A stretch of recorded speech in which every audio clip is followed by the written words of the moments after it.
Chittagong কাস্টমের auction সেডে সাবেক সংসদ সদস্যদের আনা ২৪টি বিলাসবহুল গাড়ি সহ ৪৪টি গাড়ির নিলামের বিপরীতে ৩৫টি গাড়ির জন্য ১৩০টি দরপত্র জমা পড়েছে। সোমবার বিকেলে কাস্টমস নিলাম শাখায় দরপত্রের বাক্স খোলা হয়। এর মধ্যে সর্বোচ্চ ৩,১০,০০,০০০ টাকা দর উঠেছে শুল্কমুক্ত সুবিধায় আনা একটি ল্যান্ড ক্রুজার। চট্টগ্রাম থেকে সেলিম খানের ক্যামেরায় মোহাম্মদ গিয়াসউদ্দিনের প্রতিবেদন, জানাচ্ছেন অর্ণব নাসির। সোমবার চট্টগ্রাম কাস্টমস হাউসের নিলাম শাখায় টিনের বক্সের তালা খুলে বের করা হয় গাড়ি নিলামের জন্য জমা পড়া দরপত্রগুলো। এরপর দুইবার করে হাঁকা হয় জমা পড়া নিলামের পে অর্ডার ও বিড মূল্য।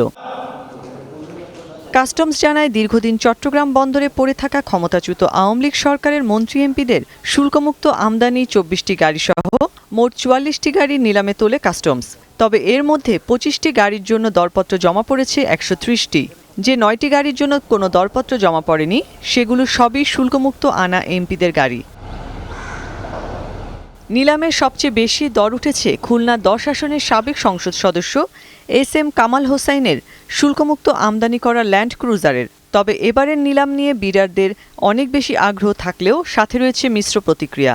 তো ৯,৬৭,০০,০০০ টাকা সিস্টেম কভার করতে গেলে দেখা যায় ৫,৮০,০০,০০০ মতো বিট করতে হয়।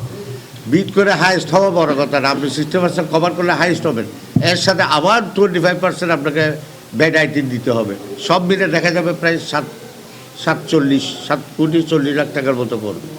তো এটা দিয়ে আমরা বাজারে এই পর্যন্ত কোনো হোপ পাই নাই। বিডারদেরকে উৎসাহিত করার জন্য, মামলা থেকে দূরে রাখার জন্য যে কোনো রকম উপায়ে এই গাড়িগুলি অতি সহসা অনুমোদনযোগ্যগুলি অনুমোদন দেওয়া হোক, অনুমোদন অযোগ্যগুলি প্রত্যাহার করা হোক। যাচাই বাছাই করে গাড়ির নিলাম অনুমোদনের কথা বললেন কাস্টমস কর্মকর্তা। এখন আমাদের যাচাই বাছাই চলবে। যাচাই বাছাই হওয়ার পরে আমরা বলতে পারবো যে আসলে কয়টা গাড়ি বিডারের অনুকূলে খালাস প্রদান করা যাবে। আমার এইখানে ৯,৬৭,০০,০০০ টাকার গাড়িও ছিল, ৩০ লাখ টাকার গাড়িও ছিল।